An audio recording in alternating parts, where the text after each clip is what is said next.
no secret that I love to read. It's fundamentally changed my life and turned me into the person that I've always wanted to be. Reading can take you places you never thought you could go to. It can help you make friends with people who lived centuries ago, and it can teach you things that will ultimately change your life. To quote George R.R. Martin, a reader lives thousands of lives before he dies. The man who does not lives only one. Hey friends, my name is Cliff Weitzman. I'm the CEO of Speechify, which is now almost a 100-person company, which is insane. Today we're going to be talking about a subject which is near and dear to my heart, which is why you should start to read books. So I want to talk about both why reading books is so important, and the second is hacks of how to access books even if it's difficult for you to read. But before we get into that, I want to remind you guys to click the button below to subscribe, smash the like button, leave a comment, go check out the other videos on the channel. It helps the YouTube algorithm recommend videos like this to other people like you. And so if you want to help us, the best thing you can do is subscribe, like, leave a comment, and go watch the other videos. Let's get into the video. From a very early age, I had a really complicated relationship with reading. When I was in preschool, my parents thought I was a really smart kid. And then I got to elementary school and they were like, oh, never mind. I have really severe dyslexia and ADD. And so I didn't actually finish reading a whole book by myself until the end of 8th grade. When I was young, my dad was obsessed with us reading books. He even would pay us 10 shekels for every book that we finished, which is $2. But at the time for me, that was a lot of money. And so I was really motivated to read books. And I couldn't. And in the end, what I did is I would fake reading. With time, people realized that I was faking this whole reading thing. And I remember crying one day because I found a book in Hebrew it's called Hamishia, the 5 Kids. And I stayed up reading this book. And I stayed up reading this book until like 5 in the morning. And I didn't finish it, but I got quite far through it and I cried because I thought that I would never have that experience of staying up at night reading a book. And that one moment I did, and it was a very magical moment for me because it was something that I really wanted in my life that I couldn't get. Then we moved to the United States when I was 13 and I needed to learn how to read from scratch in English. I was so motivated. I came to class every single day, ready to go. I just approached it the same way a pro athlete approached training. I really, really cared to become good at reading. And when I finished her class right before high school, I asked her for a bag of books that I could read over the summer, and I read them. And I remember the very first book I finished in English was a book called On My Honor. It was a very thin book, maybe 20 pages. You know, that day, I remember there's a star by that day in my life as the first day I finished the book. But then I found audiobooks and everything changed. Because as much as I would try to read with my eyes, I'm just not great at it. My brain is not, it's like being 5 foot tall and wanting to be an NBA star. You're just not going to be able to dunk as much as you practice jumping.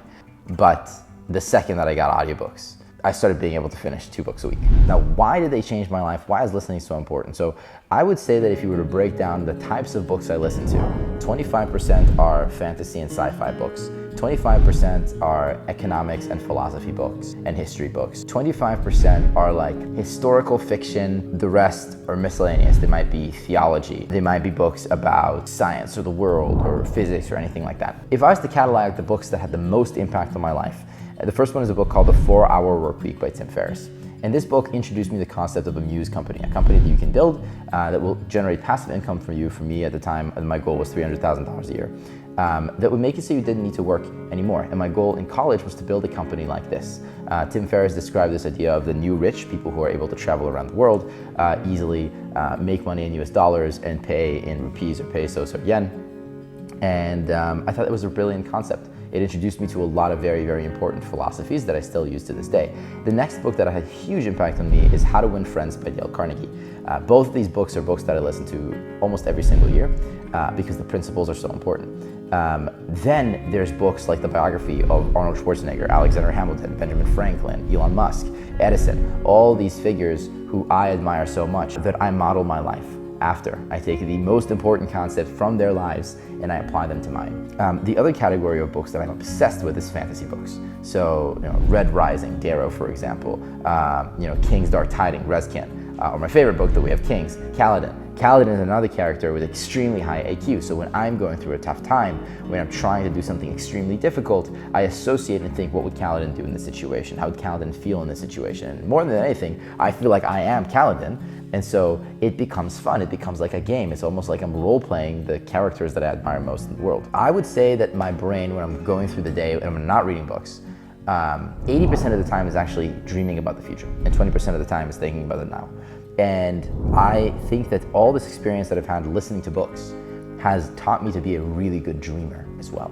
I'm constantly inventing things. I'm constantly telling myself stories about what my life is going to be, how things are going to develop, what my goals are going to be. And it's easy to do this when you spend so much time listening to books, because you're exposed to so much creativity and so much dreaming. And so listening to books actually makes you a way better dreamer, in addition to all the content that it teaches you about the world. And then at a certain point, I ended up building Speechify. Speechify really is the tool that changed my life the most. If I was a wizard and I would have come up with a spell, Speechify, and I would point it at a piece of content, it would read it to me. And it would read it to me in a really good voice. And it would read it to me at whatever speed is the optimum speed for me to listen to it. It's just unlocked the entire world. Now I can listen to anything. And so I don't only get the higher level facts, I get the context around them so I understand why. And it means that the information really sinks deep into my brain. The other way to think about this, it's a mental model of the universe. And all your decisions that you make in life are a function of the mental model of the universe that is in your brain. And some people's mental model of the universe is very pixelated. If you go in Google Maps in places that don't have good satellite data, you can't see all the houses, but some places you see very, very sharp all the houses. And so my mental model of the universe, I can zoom super deep into most topics, and it's a very expansive map that covers everything from like the financial industry and investment banks to, wars that happen in Saudi Arabia. It makes it so that any topic, if I walk into a room, I can participate in the conversation and I can make analogies and I can understand. And this knowledge helps me in business, it helps me in my family life, it helps me in the goals that I set, it helps me in even just being happy, because I can compare myself to people's lives in the past. I don't only get the highlights of like the beautiful part about their lives, I know the periods where people were depressed. People say how social media is a highlight reel of everybody's life. Sometimes biographies of historical figures are like that too. But if you study them deeply enough, you can find the areas where that was not the case. All right, so in conclusion, why should you start reading? Number one, it will develop your brain. In the same way that studying another language or going to the gym will develop your body, reading develops your brain, especially listening. If you listen, you're able to speak faster, listen faster, and comprehend more when other people are talking to you. Number two, it lets you dream bigger dreams. Number three, it develops the mental model of the universe in your brain, your tree of knowledge, so that you can make better decisions and understand the world better. There's nothing I've seen that has had a bigger impact on my personal life in terms of developing me into a better person. The same thing is true of every single other person that I've met. If I meet even someone who is older, sophisticated, experienced, if they listen to a lot of books, I know that they're smart, and I can see it by the way that they talk and the decisions that they make and the advice that they give me.